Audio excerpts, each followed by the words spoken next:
Before going into the classes of Sanskrit syllabus, lesson plans, and the method by which I am going to get over a grip of comfortable grip of Sanskrit language, so that following my course, right from the alphabets, beginning with the alphabets, you can go up to the level of comprehending a story, or you can write your own story. You can write grammatically correct sentences, and you can even deconstruct a shloka and try to get the meaning. Though this is the very beginning of all the beginnings, this is the very strong base I need all of you to have, so that you can comfortably follow my other courses which I am going to construct on this base. So before going into the courses, let me give some idea about how we should learn a language. That is very basic. A person who knows Sanskrit is a learner by himself. He can never claim that I have learnt everything in Sanskrit. So I am also like that. I am still learning. I have to learn many things, but I feel I am comfortable with whatever I learnt, so that the very basic confusions I had in the initial stages of me getting acquainted with these Sanskrit languages, I felt the same trouble should not be faced by many of the new beginners. So this is especially for those beginners who want to have a very strong, clear, thorough base on their own. So who is me? Who am I? It's a big question. And I am a learner. I am a learner of Sanskrit, and I started learning some 3 years back, and I felt that there is something in this language. The language itself is somewhat beautiful, and it gives some type of pleasure to learn the language. A person who is interested will find everything easy. A person who is not interested will find everything difficult. So there is no question of what is easy and difficult. Anyway, we will see how we can easily learn Sanskrit and what makes Sanskrit difficult like that. This is one-time course introduction, like as a precursor I am making. So please follow the concepts I discussed in this presentation. This is one-time instruction for all of us, and if we follow this, then we can progress. I feel learning Sanskrit through some course and exam should be in a different methodology, and learning Sanskrit to know the language, to understand the language and the style of expression, and to read the materials available in the language, it should be a different style of learning pattern. I got the idea of the construction of the language, the structure of the language, and why the language is like this, and how the expressions are done in that language. And that gave one comfortable position to me. So now going through and reading different material is not a task for me. It is just like that for me. I can go on reading many things. I can take notes, and I can understand, and I can try to simplify and explain to others. So with that confidence, I started making this course, mainly for the beginners who don't know anything about Sanskrit. So I am going to tell you right from the alphabets of Sanskrit up to the level of comprehending a story, writing your own story, expressing your thoughts and feelings in Sanskrit as correct sentences, and also different slokas you can deconstruct and get the meaning. And by studying more and more, step by step, progressively, we can get very fine In my opinion, it is absolutely easy, of course, for me. So here is the points which I want to mention. You have to learn like a baby. How a baby learns? Okay. A language learning is a special skill compared to many other types of learning. So in that aspect, here are some of the points I want to highlight. Number one, learn like a baby, not as an adult. Okay. So a baby, how it learns is at the age of 1 year or 1.5 years, it could not speak a single word, but it listens to what people speak, mainly parents, and that is how the mother tongue is getting formed. So the parents speak, the child listens, the child observes what they are pointing to, what sound is related to what object, what sound is related to what action. So the parents say, sit, stand, come, come on. So the child understands the sound and the action. Similarly, the parents say, see, this is tiger, this is monkey, this is tree. So the child understands, okay, this object and this sound are to be related.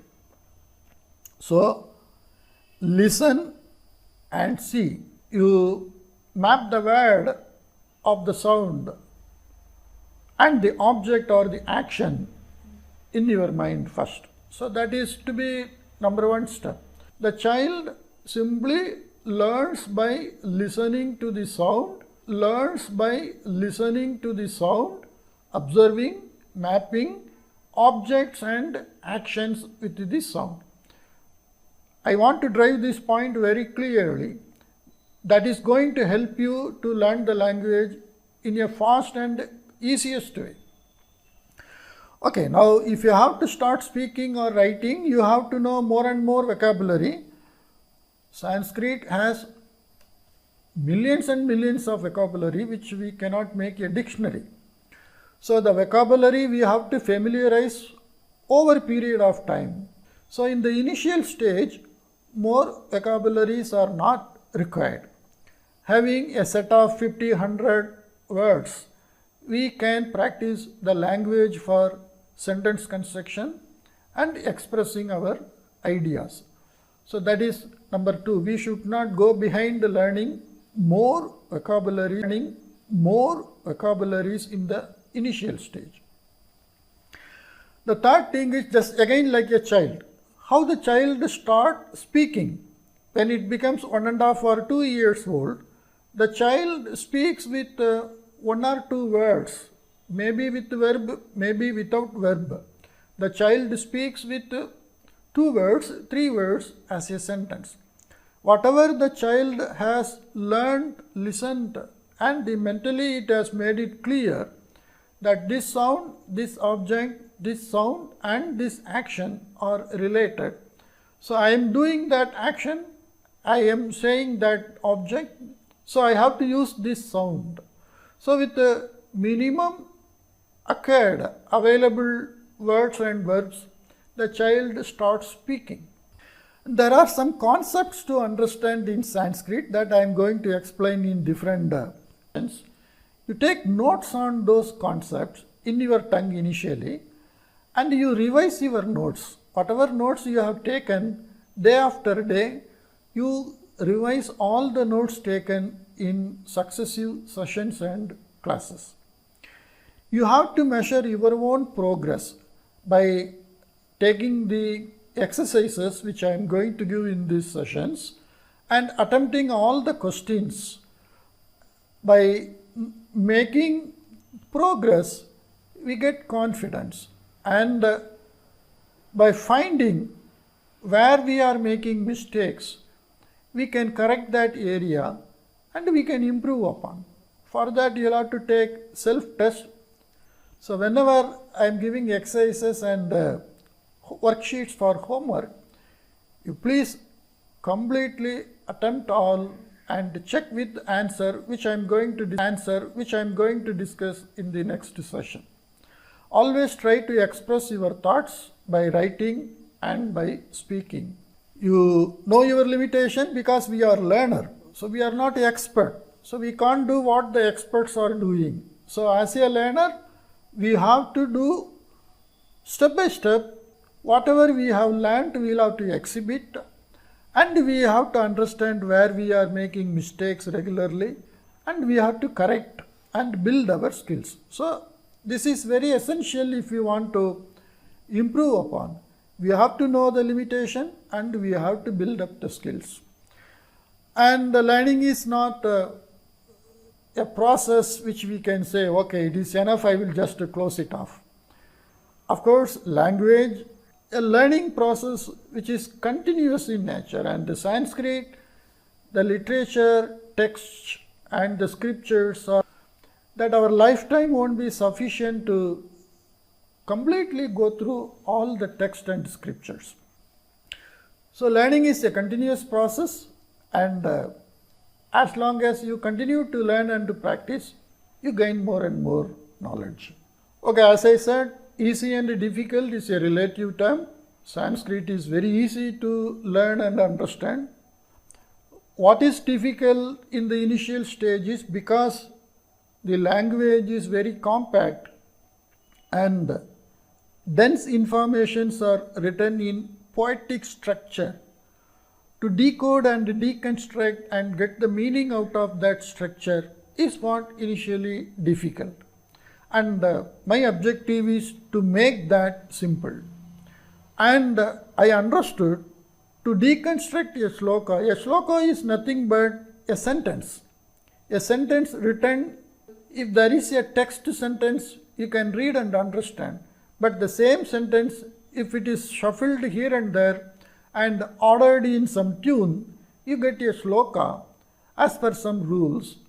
And to decode that, we need the knowledge of word, sentences, nouns, verbs, adjectives, all those things. And the first course is to make us strong based on these basic constructs of the language.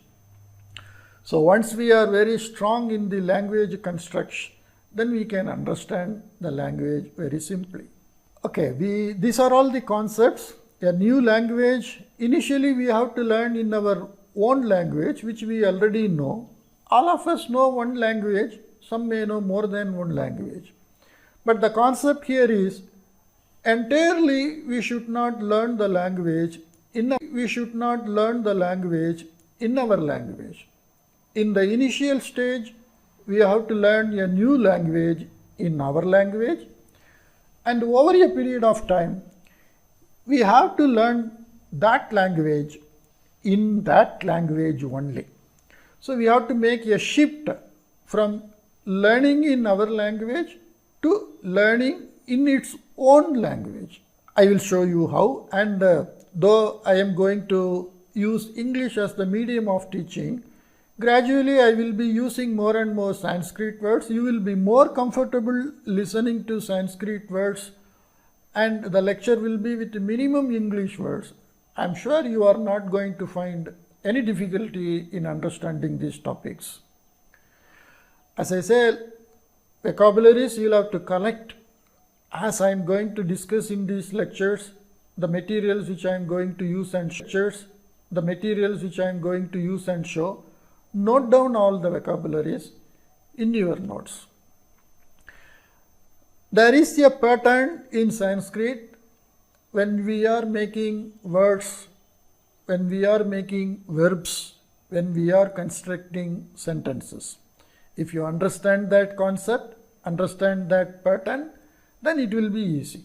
So we are going to find the patterns and remember the patterns so that we can be more comfortable in using words, verbs and sentences.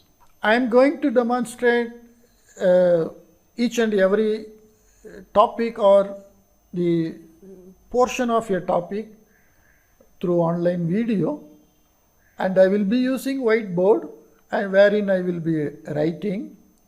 And the entire course, the fight into three level 1, 2, 3, like that. So you please go through the complete lesson plans. This point I want to stress, you take notes in your own tongue in the initial stage and don't take running notes. You take your notes in some structured way. Then you revise whatever you collected. You'll have to read at least once. You'll have to revise because it's a new word, new language. Unless you use it, you forget it. So you have to daily use it by revising, reading it at least once. And try to use those words and practice constructing sentences. So feel free, go through all the lessons, raise your questions. I am here to answer your questions one to one. And we should not be hurry. If we hurry and if we get diverted in knowing so many things of this language, then we will be lost. All our attention and the energy should be converged into making the base strong. I am sure the entire course you can finish in 3 months of time. And I guarantee that you can speak and write comfortably in these 3 months of time. That is what I want to achieve. And that is possible just by following these methods which I am explaining here. Your attention span you'll have to increase day by day. Remember, you get rewarded for the labor you make, the efforts you put. So whatever labors and efforts you are going to put, surely you are going to get the reward for that. Just sparing 1 hour a day is very much sufficient. If you learn it as a hobby, you can very comfortably learn it. Never skip exercise. Daily spare 1 hour time. Check your answers with the answer I am discussing. These 3 points, please don't forget. The worksheets are very simple, and you may feel that more work or more practice is done for a subject or a topic which is very simple to understand. But initially we need more drill. It's like telling a child a story. During that 1.5 to 2 year period of lifestyle for a child, we have to tell some 3-4 stories only repeatedly. By repeatedly telling the story for a period of 3 months, 6 months, the child understands the story and the entire scenery for a new story. But every day, if you tell a different story to a child, none of the story can be comprehended by the child, and the child gets entirely confused. The same methodology I am adopting.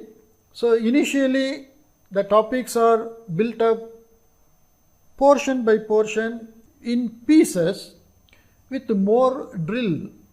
So by practicing again and again, some of the things will be very firm in our mind.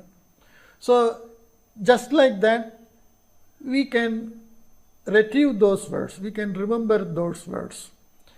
So whenever the occasion comes, we'll have to just repeat those words without thinking why I am telling.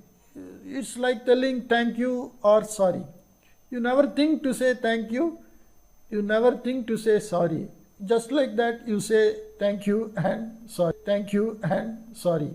So in similar sense, so many Sanskrit words you have to tell just like that. I said this, you learn by listening, you learn by seeing. So you listen to me through the video, you play the video again and again and listen to that. You see the text, write down. You listen to the dictation, try to write down. Whatever I am going to read, without seeing, you try to write down. So you try different methods of your own also in addition to whatever method I am using, so that you can learn this very quickly. It's not that someone has to drill you. You have to drill yourself based on what you want to achieve. Accordingly, you have to practice. My achievement Sanskrit should be in a position to express their views, their feelings in correct sentences and to deconstruct a shloka to get the meaning out of that. This I want, everyone I want in this level. So that is my objective, and I am planning all these courses with those objectives in my mind. Okay, so try to get the concept, note the concept. You get more and more words session after session in the form of noun, in the form of verb. Collect more and more. Orderly record in your notes. Revise whatever you have written. Read once the words and verbs you have collected. Never skip exercise. And learn like a child. How a child learns? Listens, observes, maps. It maps like a child. How a child learns? Listens, observes, maps. It maps sounds, objects, actions. And it starts speaking on its own. How? Like others are speaking. You say, come here. The child says, come here. That's all. The child is not thinking to construct, how should I say, come here. The child listened hundreds of times, come here. So the child says, come here. That's all. That is how we have to learn. I hope you got the idea that how you should get through this treasure. This is a big treasure. Sanskrit language is a big treasure. You have to first equip yourself. Anyone who is going on a treasure hunt trip, he should equip himself first. As you start collecting more and more treasure, your interest will grow on its own automatically. I sincerely thank you for having taken my request into consideration and joined for this course. I hope I will do justice for the time you are going to spend with me. And the course is called of Sanskrit for Beginners. The ABCD of Sanskrit for Beginners. Okay, I will give some idea about the meaning of this sloka. Sarve bhavantu sukhinah. Let all be happy. Sarve santu niramayaha. Let all be free of diseases. Sarve bhadrani pashyantu. Let all see happy, pleasant things. Dukkhabhag bhavet. Let no one be sad or sorrow. The second sloka, Vidya dadati vinayam. Vidya means education, knowledge. It gives humbleness. Vinayam means humble. Vinayam dadati patratam. Because of humbleness, we get character because of the humbleness we have. So someone will identify and say, okay, he is the best suitable person for that. That is called patratam. Someone is best suitable for that. And that comes because of the vinayam. And vinayam comes because of education. Patratvat, because of that suitability nature, dhanam apnoti. You get wealth. Because you are suitable, you are going to discharge the duties there, and a suitable person will get suitably rewarded also. So you are going to get dhanam, wealth. Dhanat dharmaha. Because of wealth, you are going to do some charity activities. Because you have wealth, you will do that one. And because of dharmat tataha sukham. Because of that dharmam tataha sukham, you are going to get comfortably, happily, you are going to get some feelings. Thank you, all of you.